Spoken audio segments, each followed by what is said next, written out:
Sandeep, I ask you this. You're going to build a huge distribution system of brokers going further. How do you plan to create a good governance between the brokers or between the organization once Century 21 brokers actually become very large in India and would have a big spread? I mean, you know, we've seen a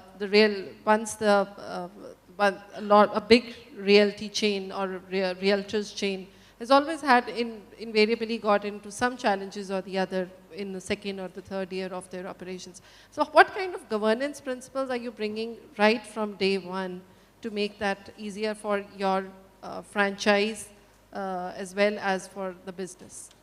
That professionalism is an evolution which has happened, and it will take some time. If you take the example of stockbroking, earlier very few chartered accountants used to own those tickets, and then rest of the people were sub-broking with them, and then few changes has happened into the industry. And what were those changes? In fact, I mean, if I have to add to that, it was a technology, it was a regulation, it was the people, and it was the knowledge. These are the four things which has changed the stockbroking industry.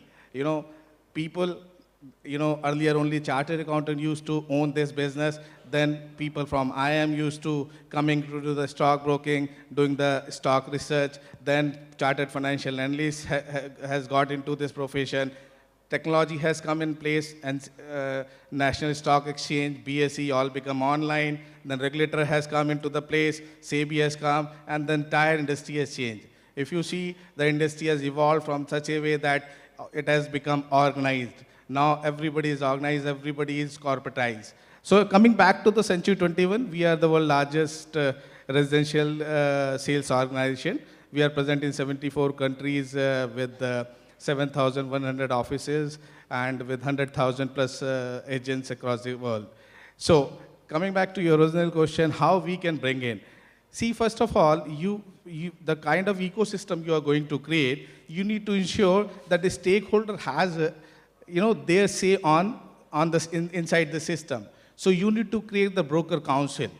If you have a broker, you create a broker council when they can sit across the table, discuss any issue, they can come back to you with their suggestion, rather than they themselves are, out of the office, they themselves are calling each other and discussing and not discussing issues with you. So they are stakeholders. They have to be the part of the system. They have to understand that they have to be part of solution rather than a part of a problem. And it's all stakeholder, which is a broker and a company who is working with them, has to see that that problem get addressed. So it's then you need to train them. Knowledge is going to be the key. So until unless you are not going to create the knowledge within the segment, they will have a problem, because knowledge, they are lack of knowledge.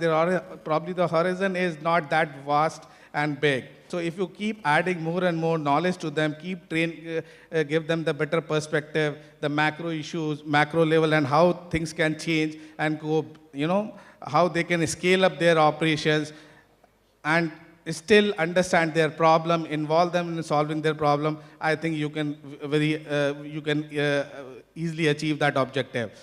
So, having said that, you also need to understand that they are serving the client well. They are serving the client well, and you need to keep that what are the service satisfaction level client gets when they are doing it. So you need to do the market survey. You need to see that they are also serving well, and you need to train them. You need to coach them. You need to mentor them, so that the entire chain, which is a client, broker, and the company, is in happy situation. This is what it is. Yeah. No, I think that's a good point, since the whole channel has to become very big, and if the thought at the top is right, then probably it kind of trips down to the bottom and things work out well.